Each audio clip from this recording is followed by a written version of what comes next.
Iran's supreme leader Khamenei has called for death to America on Saturday. Khamenei told a crowd in Tehran that Iran would not capitulate to Western demands.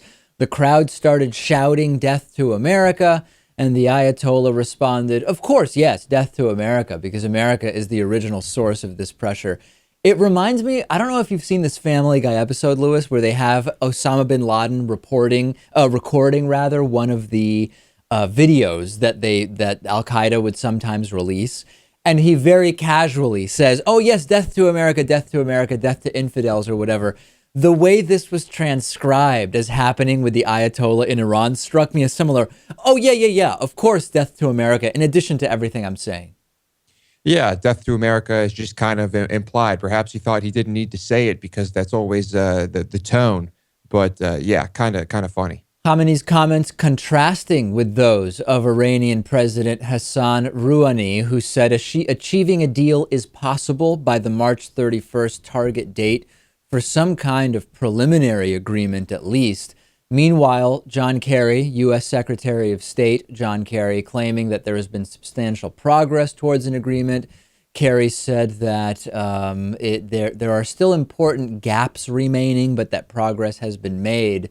France, which if you may remember, raised some last-minute objections back in 2013 to an interim agreement with Iran, could again threaten the deal. They are opposed to providing Iran with relief to with regard to international sanctions. They want a longer time frame for restrictions on Iran's nuclear activity, et cetera, et cetera. A quote from the French foreign minister: France wants an agreement, but a robust agreement. That is to say, an accord that really guarantees that Iran can obviously have access to the civil nuclear program, but the atomic bomb? No. This is getting super complex now, Lewis, because a lot of, at least Americans, I don't know specifically what's happening with people in the different European countries that are involved here, but at least with Americans, people are getting confused because on the one hand, it's true that we have newly reelected Israeli Prime Minister Benjamin Netanyahu, who has been fear-mongering about Iran and nuclear weapons for a long, long time. But the fact that Netanyahu is exuberantly fear-mongering doesn't change the reality that Iran still says stuff like death to America and is a threat in the Middle East. Now, some will say, well, David, Rouhani, the president, has not actually said that. It's the Ayatollah, and the Ayatollah has no power. Lewis, I think your dad would disagree, who's from Iran, that the Ayatollah has no power.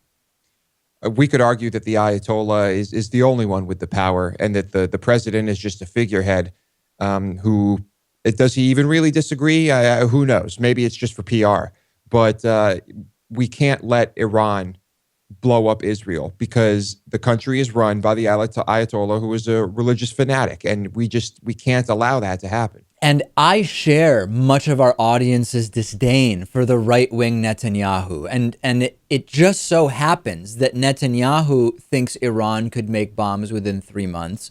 But so does the US and England and Russia and France and Germany. So we have to, and I know this is tough, and I know we're going to get hate mail because of this, we have to soberly separate Benjamin Netanyahu's fear-mongering and our opposition to a right-wing, highly religious coalition in Israel, which we oppose, to the reality that there is more than just Benjamin Netanyahu in the US saying that Iran could be 3 months from a nuclear weapon, and what is clearly a desire from at least some important elements in Iran to let's take a step back. Not necessarily use nuclear weapons against other countries, but at least see other countries disappear. Not only is it in our best interest, and of course Israel's best interest, that Iran does not produce nuclear weapons, it's probably in Iran's best interest that they do not do that as well. And hey, our ally Saudi Arabia, which has a significant interest in stability in the region, probably doesn't want Iran having this capability.